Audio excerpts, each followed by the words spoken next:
Hello viewers, आज हम आपके साथ हैं दो चरों के रैखिक समीकरण युग्म के अनुप्रयोग का हमारा ये चौथा वीडियो है। हम आज सीखेंगे कि किस प्रकार से व्यवहारिक अनुप्रयोग में हमें दो अंकों की जब संख्या दी जाती है तो उसको किस प्रकार से हम सॉल्व करते हैं। मेन कंडीशन इसमें यही होती है कि किस प्रकार से हम अपने समीकरण, दो चरों की जो रैखिक समीकरण हैं उनको बना लें, तो उसको बनाने का क्या तरीका होता है। तो आइए देखें, दो अंकों की संख्या पे हम बात करेंगे। उसके लिए मैंने एक प्रॉब्लम ले रखी है कि दो अंकों की संख्या के अंकों का योग 9 है। इस संख्या का 9 गुना संख्या के अंकों को पलटने से बनी संख्या का 2 गुना है, वह संख्या ज्ञात कीजिए। तो देखिए, संख्या में मेन ध्यान देना है, कोई भी संख्या दो अंकों की है तो दिमाग में होना चाहिए कि इकाई और दहाई जो प्लेस वैल्यूज के होती हैं अंकों की, वो जानकारी होनी चाहिए। तो देखिए यहाँ पे माना संख्या का दहाई का अंक हमने x मान लिया है और इकाई का अंक y मान लिया है। तो दहाई का अंक x और इकाई का अंक y, तो ये कभी भी संख्या नहीं होगी xy। इसको लिखने का तरीका है, x y का मतलब होता है x इंटू वाई। तो यहां पे देखिए तरीका ये होता है कि अगर दहाई का अंक x है, दहाई बोले तो वो 10th प्लेस का है, तो उसकी 10 से गुणा होगी और इकाई मतलब एक अकेला है। तो संख्या इस प्रकार से लिखेंगे 10x प्लस वाई जो होगी हमारी संख्या होगी। दहाई का अंक x मानने पर और इकाई का अंक y मानने पर संख्या हो जाएगी 10x plus Y. For example 67 लिखना है तो 67 6 और 7 नहीं होता है, वो होता है 6 गुणा 10 प्लस 7, 67 दहाई इकाई। और अगर बात हो रही है यहाँ पे कि अंकों का स्थान पलटने पर, स्थान पलटने का मतलब हो गया है इकाई दहाई का हो जाएगा और दहाई इकाई वाला हो जाएगा। तो कहने का मतलब है पलटने पर संख्या हो जाएगी 10y प्लस x। ये मेन फंडा है। इसके बाद आप नॉर्मल आगे बढ़ेंगे और जो भी मेथड हमें इजी लगेगा उसको हम यूज करके आराम से आंसर निकालेंगे। तो देखिए, पहली शर्त यह है कि अंकों का योग। अब अंकों का योग अलग अलग अंक लेकर के, उसमें 10 का कोई जरूरत बात नहीं है। इकाई का और दहाई के अंकों का योग कितना है? 9 है। x प्लस वाई बराबर 9। ये पहली शर्त थी।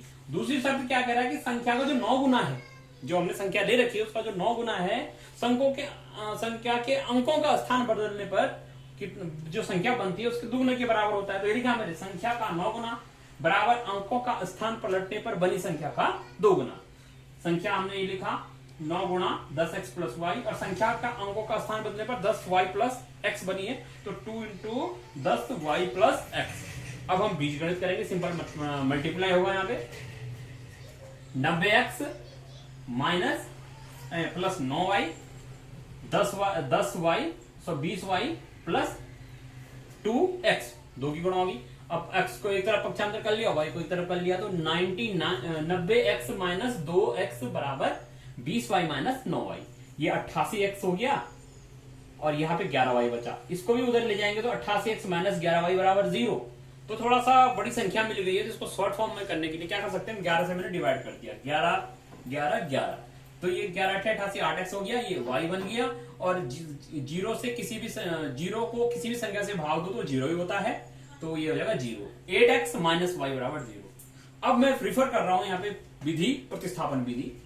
प्रतिस्थापन विधि में क्या करते हैं हम, मैं एक बार फिर कहूंगा कि किसी एक समीकरण को लेंगे, उससे हम किसी एक चर का मान निकालेंगे और वो दूसरे में हम रख देंगे।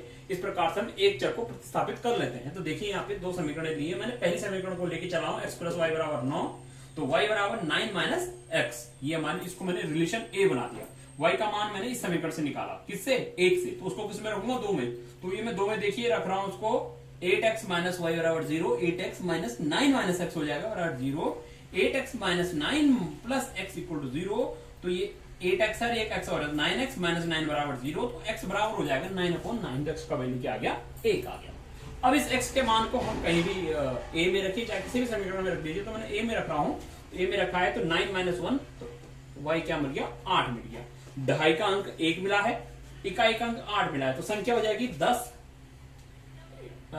गुणा 1 गुणा 10 प्लस 8, 18, तो हमारी संख्या मिल जाएगी 18। समीकरणों की जांच कर लें तो दो योग कितना है? 9 है, तो 8 और 1 9। और क्या कहें, दूसरी शर्त का अगर हम दूसरी शर्त को अप्लाई करें तो क्या होता है? 9 18 गुणा 9 162 होता है, और उसका उल्टा 81 गुणा 2 162। तो ये हमारा आंसर क्या है, सही है। तो इस प्रकार से हम ऐसी प्रॉब्लम को सॉल्व करते हैं। मेन ये होता है कि 2 अंकों की संख्या को मानने का तरीका। 2 अंकों की संख्या को हमेशा उसके प्लेस वैल्यू के हिसाब से हम मानेंगे। अगर प्लेस वैल्यू के हिसाब से हम संख्या को मानते हैं तो हम अपना क्वेश्चन सही कर पाएंगे, अदर देन हम इसमें प्रॉब्लम में फंस जाएंगे। इस प्रकार मैं अब इसका लास्ट वीडियो एक और आपके साथ लेके आऊंगा। तब तक के लिए थैंक यू।